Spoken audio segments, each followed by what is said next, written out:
Hello everyone, आज basically हम बात करने वाले वीकली रीडिंग की, जो कि है हमारी 5 से 11 जून तक की। ठीक है, इसमें बेसिकली हम देखेंगे आपके लव रिलेशनशिप कैसे रहने वाले हैं, आपकी जॉब कैसी रहने वाली है, आपकी हेल्थ एंड एवरीथिंग। ठीक है, 5 to 11 का। जिसने भी चैनल को सब्सक्राइब नहीं किया, प्लीज़ चैनल को सब्सक्राइब कीजिए, लाइक कीजिए, शेयर कीजिए। ठीक है, आप मेरे इंस्टा के अकाउंट को भी फॉलो कीजिए। जब भी हम लाइव रीडिंग में आते हैं तो हम वहाँ पर पोस्ट डालते हैं। ओके, सो जिस भी तरह की लाइक चीज़ों की आप गाइडेंस चाहते हैं डिवाइन से या आंसर चाहते हैं, तो आप उनको सोच सकते हैं अभी। राइट, चलिए हम चलते हैं कमिंग वीक का आपका कैसे जाने वाला है। ओके, मुझे लग रहा है रिस्पॉन्सिबिलिटी बहुत ज़्यादा रहेगी कहीं ना कहीं आपके सर पे।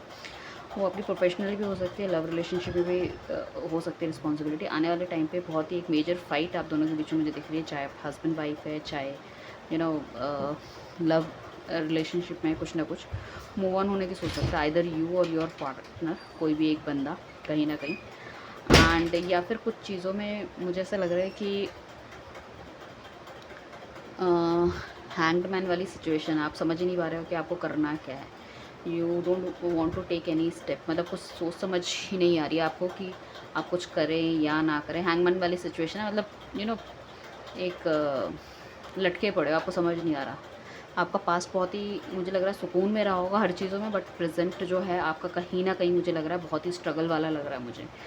और बहुत ही एनजाइटी भी लग रही है आपकी, मतलब चीज़ों से खुश नहीं हो शायद। आपकी यू नो जो चीज़ें हैं उससे लोग सहमत नहीं हो पा रहे, चाहे आपकी प्रोफेशनल लाइफ हो, चाहे आपकी लव लाइफ हो। पीपल आर नॉट सेटिस्फाई और may be they are not align with your thoughts, आपके थाट्स से अलाइन नहीं हो।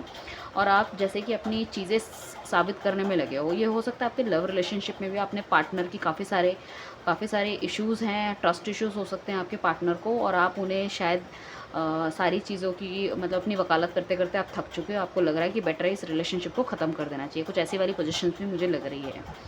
सो वो भी एक आप स्टेप ले सकते हो आने वाले टाइम पे।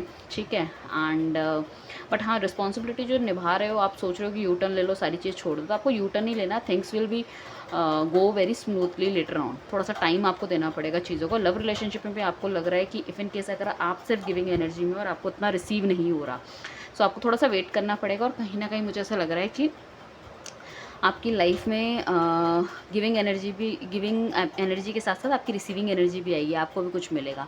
ये थोड़े टाइम बीन का है, बट हाँ, हस्बैंड वाइफ अगर आप हो, मैरिड हो, तो कोई मेजर कुछ ना कुछ लड़ाई झगड़ा या इफ इन केस पार्टनरशिप वगैरह में कुछ ना कुछ होता हुआ मुझे दिख रहा है कहीं ना कहीं।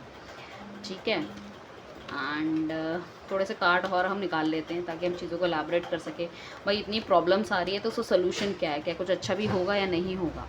ओके, मुझे ऐसा लग रहा है कि कहीं ना कहीं जस्टिस आपको मिलता हुआ दिख रहा है। जस्टिस डेफिनेटली आपको मिलेगा जो आपके साथ अगर गलत हुआ है तो। ठीक है, कहीं ना कहीं कुछ ऐसी आपको गाइडेंस मिल सकती है किसी लेडी के थ्रू जो भगवान के बहुत करीब है, या अगर किसी को बच्चे की ब्लेसिंग्स चाहिए तो वो बच्चे की ब्लेसिंग्स भी उनको मिलती हुई आ रही है, मिल रही है।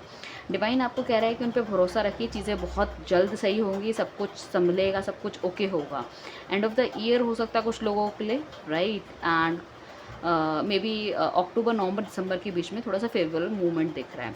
और हो सकता है या फिर कुछ लोगों की लाइफ में ये सब सिचुएशन ऑलरेडी चल रही है, तो आपको भगवान की शरण में जाना चाहिए, भगवान के आगे आपको रखनी चाहिए अपनी चीज़ें, और डेफिनेटली वहाँ से कुछ ना कुछ आपको मिलेगा। या फिर आप कोई गुरु आपने धारण कर रखा है, या आपका कोई बेस्ट फ्रेंड है, वो हमेशा आपको बहुत ही अच्छी एडवाइस देता है, तो वो भी पॉसिबिलिटी है, वहाँ पे कोई आपको अच्छी एडवाइस मिलती हुई दिख रही है। सेकंड, मुझे ऐसा लग रहा है कि अगर कोई हायर स्टडीज़ के लिए जाना चाहता है तो ये उसके लिए फेवरेबल टाइम है। जॉब चेंज करना चाहता है, कोई अच्छी जॉब का ऑफ़र आ सकता है जो कि आप काफ़ी टाइम से सोच रहे थे, उसको आप ऑप्ट करने की सोचोगे। या फिर आपके पास अगर रिलेशनशिप में या फिर जॉब में अगर आपके पास 2 ऑफ़र है, तो उसमें से आप एक ऑप्ट कर पाओगे, और वो आपके लिए फेवरेबल भी रहने वाला है आगे आने वाले टाइम में, राइट।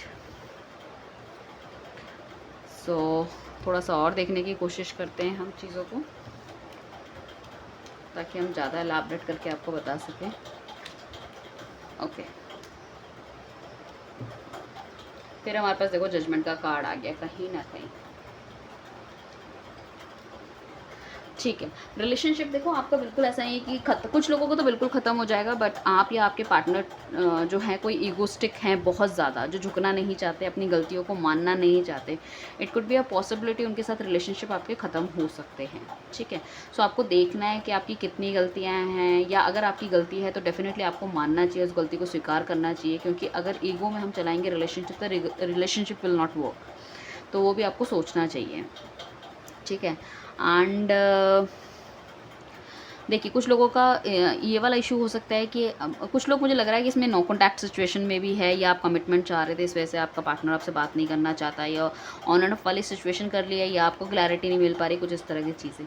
अगर कुछ ऐसा है आपके जीवन में कि आप कमिटमेंट मांग रहे थे और आपका पार्टनर कमिटमेंट नहीं आपको दे रहा था, ये वोकल नहीं थे, बहुत ज़्यादा खुल के अपनी चीज़ों को नहीं डिस्क्राइब करते थे, या आप 100% गिविंग एनर्जी में रहते हो और उनकी तरफ से आपको कोई रिसीविंग नहीं मिल रही थी, तो आपका पार्टनर का भी सब चीज़ें चेंज हो सकती है एंड ऑफ द ईयर, ठीक है। और कुछ लोग, मुझे ऐसा लगता है, बहुत ज़्यादा फाइनेंसिस के पीछे भाग रहे हैं, करियर के पीछे भाग रहे हैं, तो करियर में भी उनको स्टेबिलिटी मिलने के चांसेस है एंड ऑफ द ईयर। उसके बाद उनको समझ में आएगा कि हाँ, उनको लव लाइफ पे भी ध्यान देना है, he will come to you, ठीक है। ऐसा नहीं है कि अभी वो बहुत बैलेंस पोजीशन पे है, नहीं, इमोशनली वो भी बहुत ज़्यादा इम्बैलेंस है। देखो आपको वो जजमेंट देना चाहते हैं क्योंकि उन्हें लगता है कि कुछ गलती, मतलब दोनों तरफ से गलतियाँ, सिर्फ आपकी तरफ से नहीं है, उनकी तरफ से भी है। कुछ चीज़ों में तो वो बिल्कुल आपको गलत मानते हैं, बट कुछ चीज़ों में जो उनकी तरफ से गलतियाँ हैं, वो चाहते हैं कि उसमें आपको जजमेंट देना, उस चीज़ों को वो सुधार सके। सो आइदर आपका बंदा अपनी गलतियों को मान लेंगे तो आपकी लाइफ में आएंगे, अदरवाइज़, हाँ, अदरवाइज़ थोड़ा सा टाइम उनको वापस आते हुए लगेगा, ठीक है। या जो करियर में स्टेबल नहीं थे, वो करियर की तरफ आगे बढ़ते हुए मुझे दिख रहे हैं। एंड कुछ ना कुछ है कि अपने फाइनेंसेस वगैरह को इम्प्रूव करना चाहते हैं और सोच विचार में हैं, एक दो डायरेक्शन है उनके पास कि इधर जाऊँ या उधर जाऊँ, वो वाली एक चीज़ है। जो दो चॉइस हो सकती है उनके पास, लव रिलेशनशिप में दो चॉइस हो सकती है उनके पास, कहीं ना कहीं करियर से रिलेटेड, तो वो एक को चूज़ करते हुए मुझे नज़र आ रहे हैं। हालांकि अगर बात करें सो बहुत मिसिंग एनर्जी में रहने वाले हैं। इफ़ इन केस अगर आप नो कॉन्टैक्ट सिचुएशन में हो, या आपका रिसेंट में लड़ाई झगड़ा या कुछ हुआ है तू मैं, या थोड़े बहुत हल्के फुल्के डिफरेंसेस हैं, तो कहीं ना कहीं आपको मिस करते हुए नज़र आ रहे हो।